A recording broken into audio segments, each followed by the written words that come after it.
Hello and welcome to my review of the Perfect Grade Wing Zero Custom EW. In this part, we'll be taking a look at the manuals and the inner frame. As with most PGs, you'll get two manuals, an instruction and a construction manual.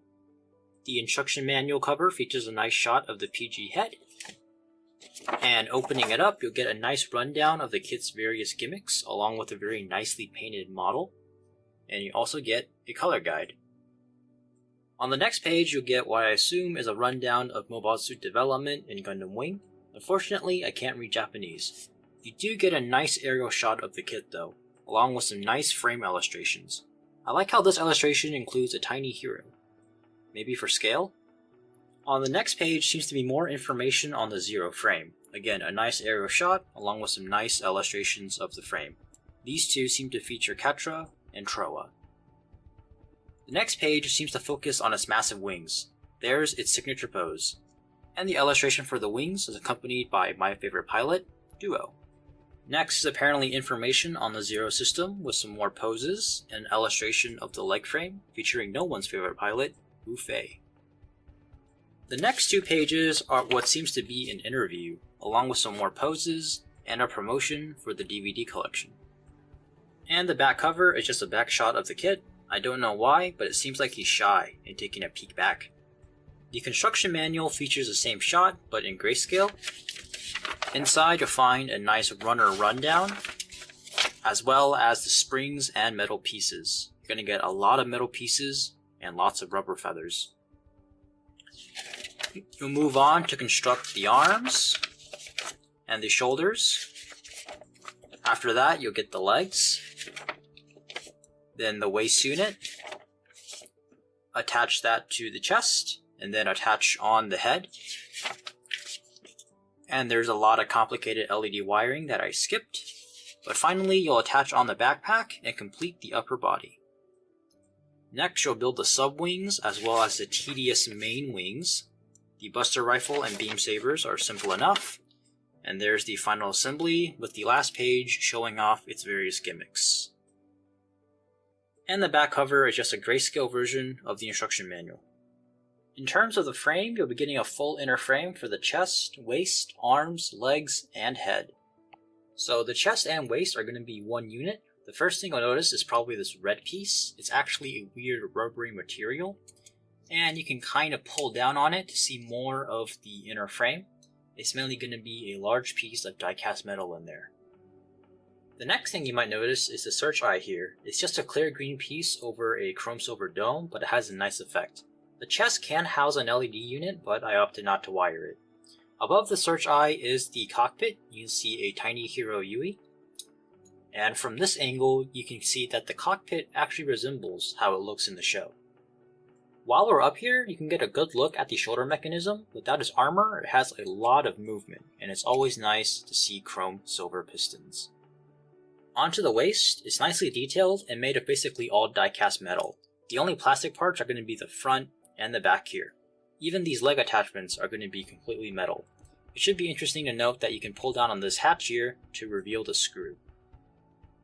Here is the arm joint. I actually really like the shoulder build. You can move this joint around as you'd expect, but you can also pull it all the way up to reveal some moving parts inside the shoulder. Onto the actual arm, you're going to get two chrome pistons for the front, as well as two chrome pistons for the back. And from the side, you can see a total of 6 screws. The arm bend is going to be not quite 180, though you do get to see all 4 chrome pistons in action. The wrist is quite interesting. Rather than a typical ball and socket joint, it's actually on a hinge. I like how as the parts move, parts on the inside of the arm also move, kind of like a human wrist. The hands are going to be your typical posable PG hands. You get 2 holes on the palm for weapons, and you can bend it slightly here thanks to the hinge on the palm. The upper leg has a decent amount of detail. You can see the piece of die-cast metal here, as well as some chrome pistons on the back of the thigh. I quite like the build. The piston system is constructed separately and then kind of attached onto the back of the thigh. And as you bend the thigh, you can see that the upper thigh armor slides out and these chrome pistons become exposed.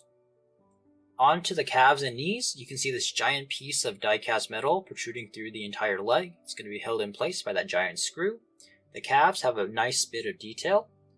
And as you bend the knee, you can see a new chrome piston expose itself.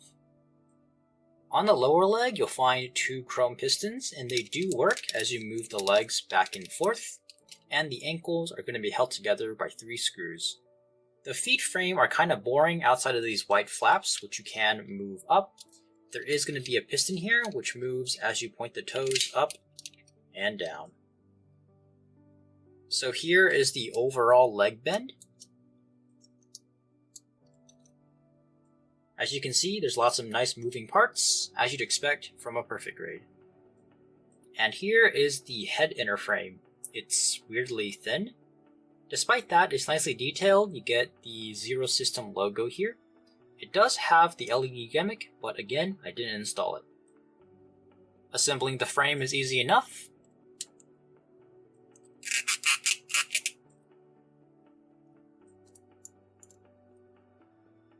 Here is the completed inner frame. It'd probably look better if I removed all the red pieces, but the chest piece is quite difficult to remove, and it would probably have trouble standing without the feet parts. So overall, I think it looks weirdly skinny.